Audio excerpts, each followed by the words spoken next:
तुम्हारी फाइलों में गांव का मौसम गुलाबी है, मगर ये आंकड़े झूठे हैं, ये दावा किताबी है।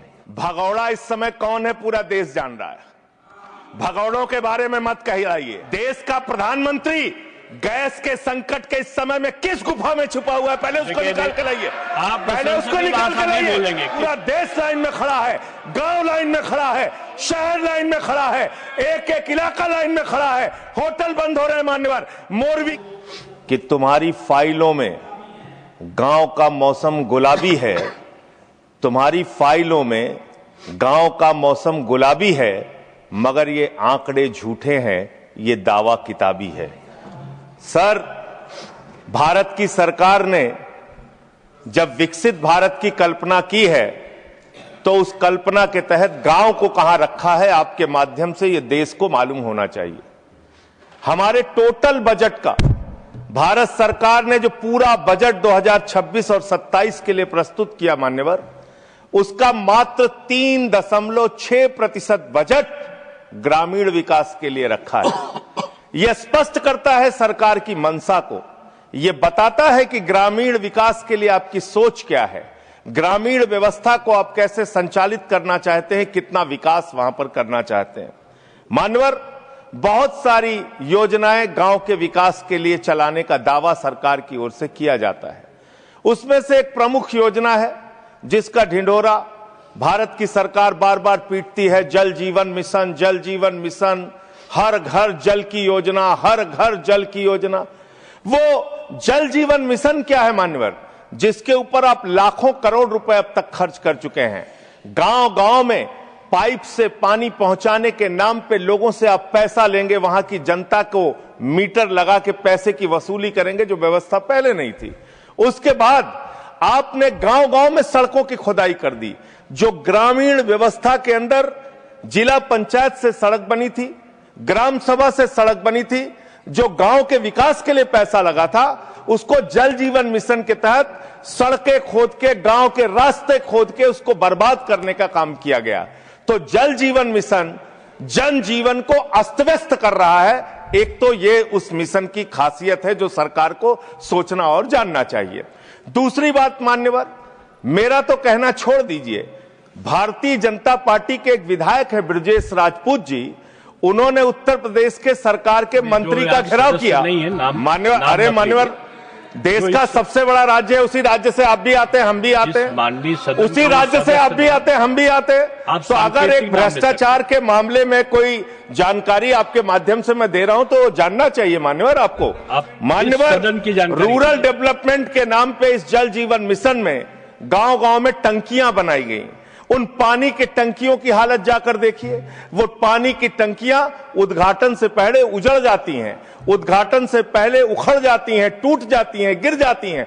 5-5, 10-10 करोड़ की टंकियां, पाइपलाइन जो है वो टूट जाती है। तो मैंने तो इसका मामला सबसे पहले उठाया था, तब सरकार ने हमारी बात नहीं सुनी, कई मुकदमे मेरे ऊपर उल्टा करा दिया। लेकिन इनके एक विधायक ने मान्यवर अपने ही मंत्री का घेराव कर लिया, ब्रजेश राजपूत जी ने, और बीजेपी के विधायक ने कहा कि इस योजना में जबरदस्त भ्रष्टाचार है।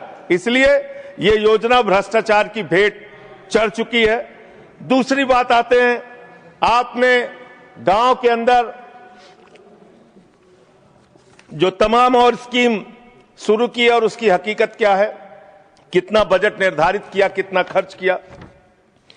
आपने मान्यवर मनरेगा के तहत 25-26 में 86,000 करोड़ रुपए निर्धारित किया था बजट में, और इस बार 26-27 में आपने 88,000 करोड़ रुपए मनरेगा के लिए निर्धारित किया। जब आपने 86,000 करोड़ रुपए निर्धारित किया तो आपकी गारंटी थी 100 दिन की।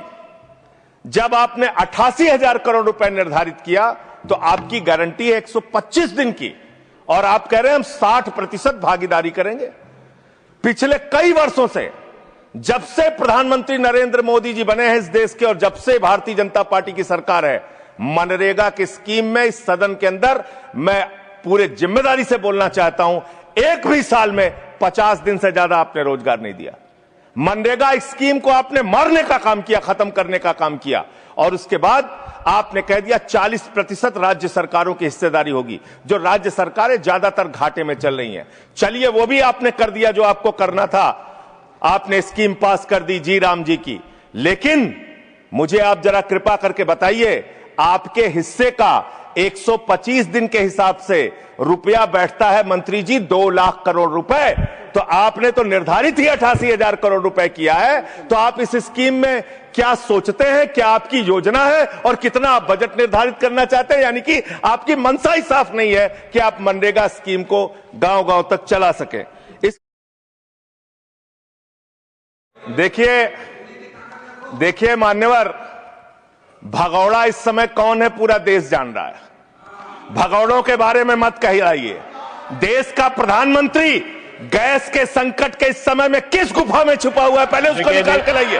पहले उसको निकाल के लाइए। प्रधानमंत्री किस गुफा में छुपे हुए हैं? प्रधानमंत्री के बारे में आप हमारे ऊपर टिप्पणी कर रहे हैं, का प्रयोग नहीं करेंगे। आप हमारे ऊपर टिप्पणी कर रहे हैं, ये आप हमारे ऊपर टिप्पणी कर रहे हैं। पूरा देश गैस की लाइनों में खड़ा है, यहाँ पर प्रधानमंत्री गुफा में छिपे हुए हैं। प्रधानमंत्री को निकाल के लाइए, प्रधानमंत्री को निकाल के लाइए। अपने मुद्दों पे बात नहीं करेंगे। इस्तेमाल किया है, ये शब्द ठीक नहीं है। अरे मान्यवर, बात करते हैं ग्रामीण विकास की आप बात कर रहे हैं। उज्ज्वला स्कीम के तहत 8 से 10 करोड़ सिलेंडर गांव में आपने बांटे हैं और 10 से 11 करोड़ सिलेंडर के कनेक्शन लोगों ने अपने आप से लिए हैं। 21 करोड़ सिलेंडर के कनेक्शन गांवों में हैं।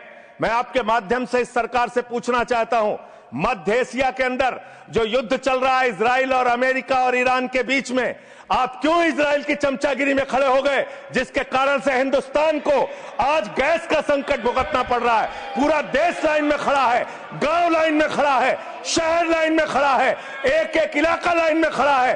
होटल बंद हो रहे हैं मान्यवर, मोरवी के अंदर गुजरात में टाइल्स की फैक्ट्रियां बंद हो रही है मान्यवर। आपने क्या हालत की है? आप राज्यों के साथ न्याय नहीं करते, आप ग्रामीण व्यवस्था के साथ न्याय नहीं करते। आपने बनारस के अंदर 4200 एकड़ जमीन वहां के किसानों की जबरन कब्जा की।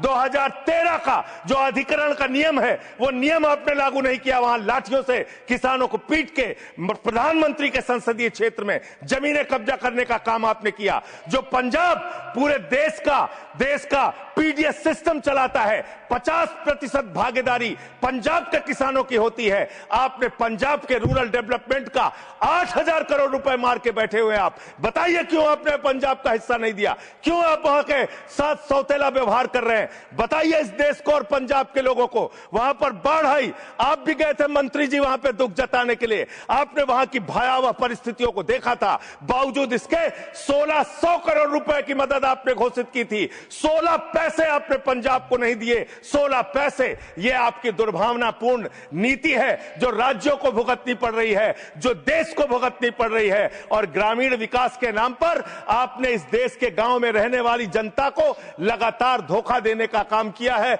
लगातार उनको ठगने का काम किया है। चाहे वो आंगनबाड़ी की स्कीम हो, आंगनबाड़ी की कार्यकर्तियां, हर काम में उनको आप लगा देते हैं, लेकिन आप उनको पैसा देने के नाम पर आपको हंसी आएगी, हंसी आएगी, हंसी आएगी।